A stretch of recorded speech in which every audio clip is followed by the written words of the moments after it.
Hey everyone, welcome to the Phoenix and Chief podcast. I'm your host, Sergeant Stanford, along with General Walker and Chief Chadick, aka the Phoenix and the Chief, who make up your leadership team at the 378th Air Expeditionary Wing at Prince Sultan Air Base.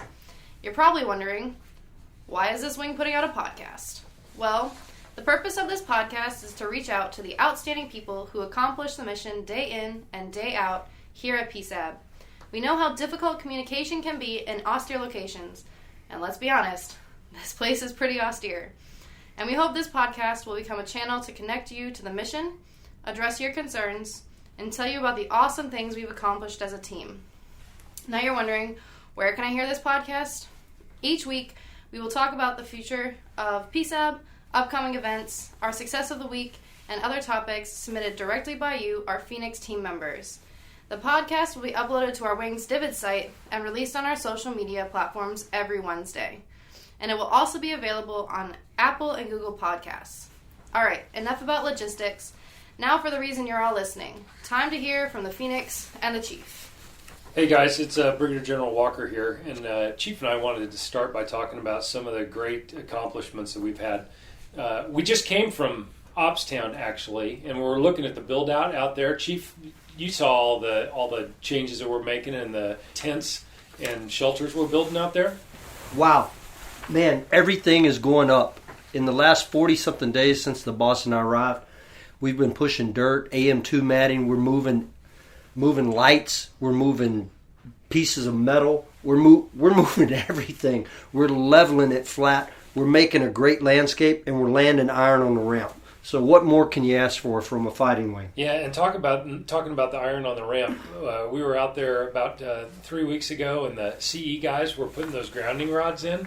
Did you see how they were doing that? How they were cutting those grounding rods in? Yeah, amazing. They had taken a traffic cone, cut part of the traffic cone off, and was putting in some rapid runway repair, quick set concrete, and hammering those grounding rods down, probably about 3 foot or so, and then pouring the concrete, and it was setting almost instantly. Yeah, so places where we couldn't have parked airplanes a month ago, we now got airplanes out on the ramp. What a great story by our team. And just for your awareness, I sent that to General John Allen. He's the Chief of Air Force Civil Engineering, and he's propagating that through the CE channels. Well done to the CE team on that. Not only that, but let's talk about the DFAC out there, Chief. Hey, what about DFAC? 1,400 meals a day is what we're pumping out over there.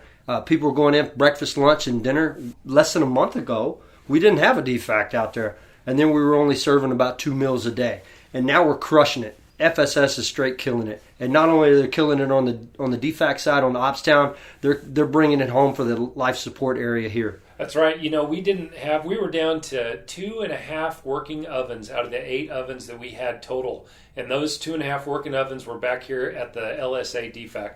We bought a bunch of ovens, and now we got ovens cooking in both DFACs. So you guys will start to see that the DFAC is really going to get up on the step, and things are going to turn out great there. Like Chief was saying, we're also doing a lot of other stuff at the LSA. We're building out tents for expansion. We got a barrier going around the perimeter. You remember watching those guys filling those HESCOs? Holy cow. You talk about moving heaven and earth, mostly earth here. They were lifting buku's amounts of dirt, filling a double HESCO wall, and they did it all in less than 20 days. And they were throwing up tents, about 136 tents, and they were throwing up Jersey Bears, and they were throwing up T-walls, and there's about a crew of 94 working 24/7. And man, I'm telling you, the boss and I went out there and threw up a couple of tents with them, and those guys and gals worked us in the dirt. Those guys were no joke. No joke. They were no joke. Hey, there's a couple things I'd like to just throw out to the team here and places that you can help me out. So the first one is vehicle use, and this first came to my attention from our RSAF counterparts, and I just looked for a little bit of help there on how we're driving our vehicles. You know, obey the traffic laws, obey the speed limits, and just be a courteous driver, especially here in the LSA, right, Chief? Absolutely. Speed limit's 10 miles an hour. That goes for vehicles, and it goes for UTVs. Especially be careful at night. Not everybody's wearing a reflective belt or any type of reflective equipment, so we need to make sure that we're abiding by that 10 miles an hour on the LSA so that we don't bump into anybody. And if we do, well, it won't hurt as bad. Second of all, our vehicles are for on-road use only. So unless you're a cop out there in a MAP-V doing what cops do in MAP-Vs or EOD in a MAP-V, all of our vehicles are on-road vehicles. So let's use them appropriately. We just got a few more incidents with our vehicles than what we ought to be doing, and that's primarily it goes back to how people are using the vehicles. And make sure that you're buckling up. And if you're riding in a UTV, you're wearing a little bit of iPro. We never know when the wind's going to kick up, and that dust is absolutely excruciating once it gets inside your eyes. So please make sure you're covering up. Yeah, here's another thing you guys can help me out with.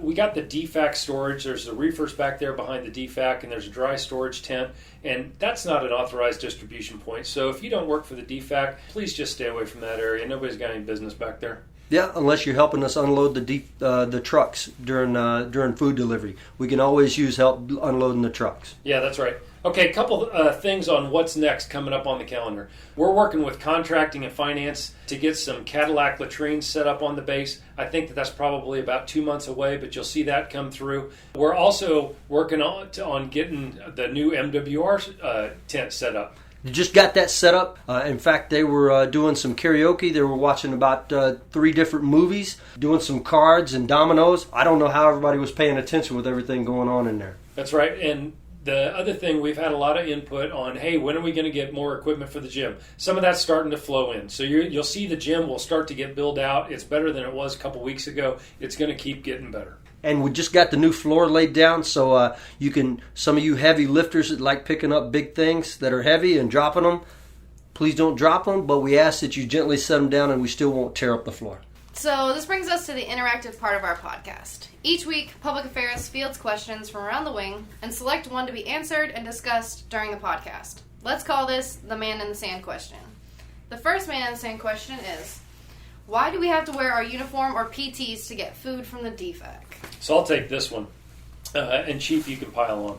So we're going to go to a primarily uniform base here. Some of that is we're a warfighting base and we're going to maintain the warfighting attitude. Part of that is we got people working 24/7 and we're just not going to get into the gray area of what's appropriate clothing to wear and what is not appropriate clothing to wear. And we're tying it to facilities.